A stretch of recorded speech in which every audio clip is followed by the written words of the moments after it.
Hello guys, Crispy here and welcome back to another video. In this one, my friends, I'm going to be testing the GeForce GTX 1050 Ti in Far Cry 3. This is an amazing game. It's free right now. Go grab it on Uplay or Ubisoft Connect, whatever they call it these days. Yeah, that's it. So as usual, we're running it using the latest Nvidia drivers 471.96 at the time of recording this video. This is the Asus ROG Strix versions of Strix version of the card. It comes already overclocked out of the box, and I didn't push it further, as you can see, because most people don't overclock their cards actually. And as usual, I'm running it with a Ryzen 9 5900X and 32 gigabytes of RAM. Of course, these are overkill for the 1050 Ti, but as this is an older title, it will still run really well if you pair this card with something like an i7 4th gen, even an i5 4th gen.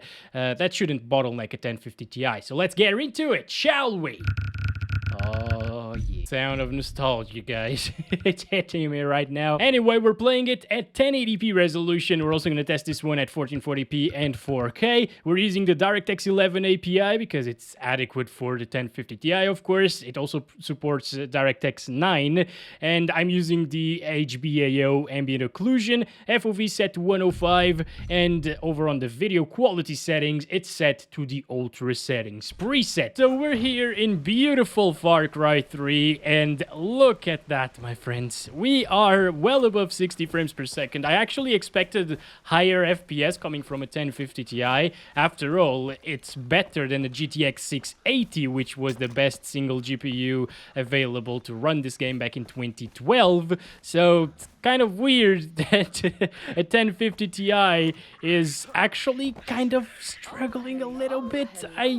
It's not really struggling because it's above 60 FPS, but it's a 2012 title, guys. I totally expected more from it. Also, something really bad about this game is that it has no motion blur toggle. So you either gotta live with motion blur if you want to play on ultra settings, or lower the post effects setting to get rid of it. And if you lower it, the grass, for example, will not look as good, in my opinion. So yeah, you're kind of stuck with motion blur. That sucks a little bit. Wait a second, this could pass as ray tracing actually.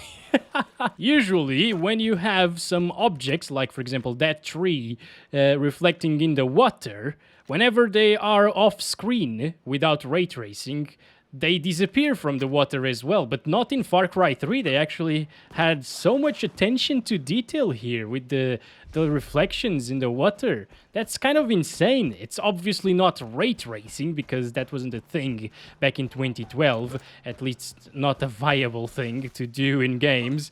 But yeah, look at that. Everything is still reflecting in the water. That's truly impressive. Like, what the hell? I've never noticed that. What was a boar doing with an AK-47? Is that supposed to be some guy that...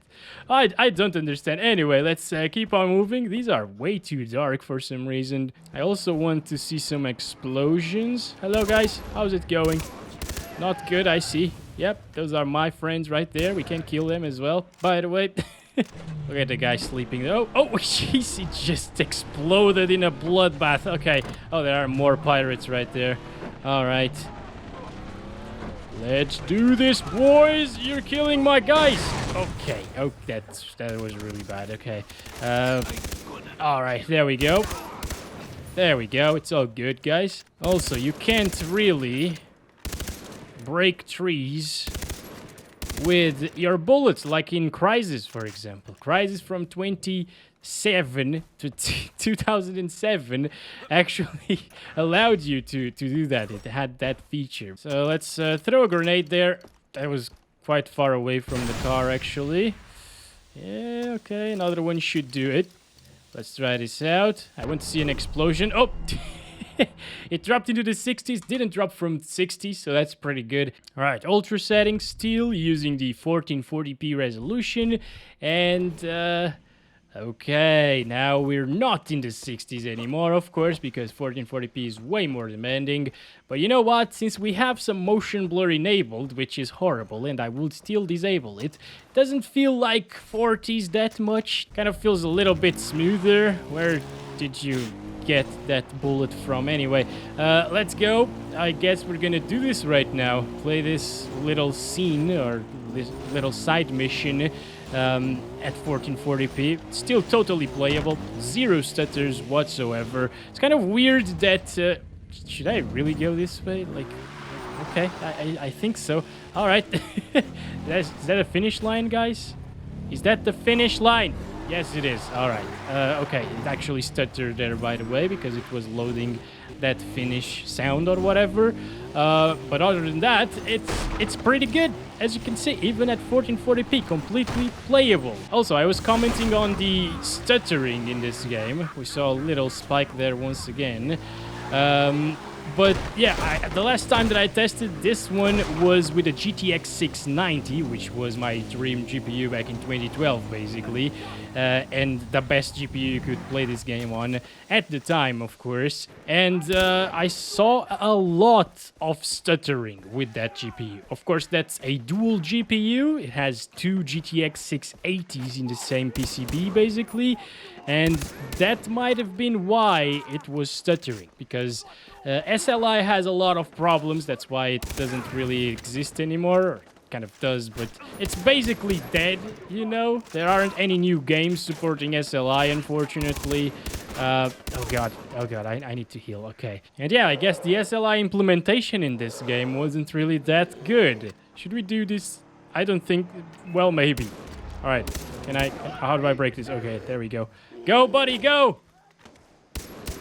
I wish it was Jack, by the way. Oh, Komodo Dragon killing them as well. All right, buddy, I opened it for you. No, it's not for you to attack me. Please stop it. Oh my goodness. Okay, yeah. What makes this game awesome as well is the wildlife. Really like it. You gotta hunt for some specific animals sometimes to craft things. Yeah, it's quite fun to do that as well, and it's just a blast to explore this world and not die like me, because dying is not that good, you know? It's not that fun. Anyway, let's try it out at the 4K resolution. Okay, 3840 by 2160, ultra settings, and yep, it is super intensive at 4K. It's looking super sharp as well, but well, I don't think you should play at the cinematic 24 FPS, you know? Oh boy! Okay, yep, that happened. Actually, if you played this game on the PS3, I think it ran at like 25 FPS, if I'm not mistaken. Maybe it was locked to 30, but most of the time it was dropping into the 20s. I don't remember properly, but I really think it was a 25 FPS experience on the PS3 with way lower graphics, of course. So 4K at ultra settings is not really happening here, so I am gonna lower it down to like medium, and we're playing using medium settings now with high textures, and it is looking super similar to ultra. Shut up, Dennis, I am talking to the viewers now. Where are the others? We still retain those ultra textures, so it still looks kind of decent. Of course, the textures are not really that good by today's standards, but it still looks decent, you know. Let's start counting our frames. I think this is actually playable now at 4K resolution, so all you need to do is drop the settings down to medium, and you will gain like almost double the frames compared to ultra, which is great to see. So yeah, you can indeed play this game at 4K resolution. We should try and find Jack, actually. Like, I know he's here somewhere, and I'd really like to see him in this video, but he doesn't show up very often. He's kind of shy, as you know. He doesn't have a heal in this game, unfortunately, so I don't really know where to find him. Look at those God rays, by the way. It looks like some Minecraft shaders going on right there. Yeah, pretty good looking, guys. Love it. I love this game. I think we should also try it out at 1440p using medium settings. Is this a race here? We're gonna try that out as well. Yeah, I just dropped it down to 1440p using the same medium settings with high textures. Still looking great. Oh yes, and we are well above 60 frames per second. We're kind of getting the same FPS as 1080p at ultra, for example. So wow, it looks amazing. It might actually look a little bit better than ultra now that I think of it, because we got rid of the horrible motion blur. So that's amazing. I'm kind of broke at this point. I'm gonna pay $0 and just practice, I guess. Come on. Why can't I start in the thing? Please. Oh gosh. This is not fair. It's not fair at all. And why are you coming this way now? Oh my gosh. No, this is on purpose, right? They are in front of me on purpose. Why doesn't this accelerate more than this? I think they actually sabotaged my quad bike. This is really weird. Also, I can definitely see the trees and the grass showing up and kind of pixelated in front of me at the distance. It's very weird, a little bit distracting if you're looking directly at it. I didn't notice it back in 2012 when I was playing this game, by the way. I played it on low to medium settings.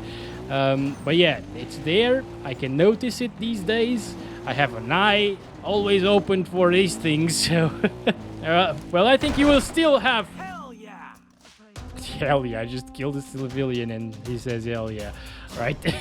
Well, the FPS just got wrecked by the menu there, but anyway, as I was saying, it's a completely playable and good visual experience as well, even though there are some issues with the vegetation showing up at the distance. I don't think it's game breaking, and I think you will have a lot of fun playing Far Cry 3 with a 1050 Ti. So if you're one of those 5 to 6% of people that own a GPU like this in the Steam survey, well, go ahead, grab this game, play it all the way through. It's an amazing story and a really nice experience on a 1050 Ti. So thank you very much for watching this video. Hope you guys enjoyed it. Don't forget to like and subscribe if you haven't already. I'll catch you in the next one very soon. As always, love you all. Bye-bye.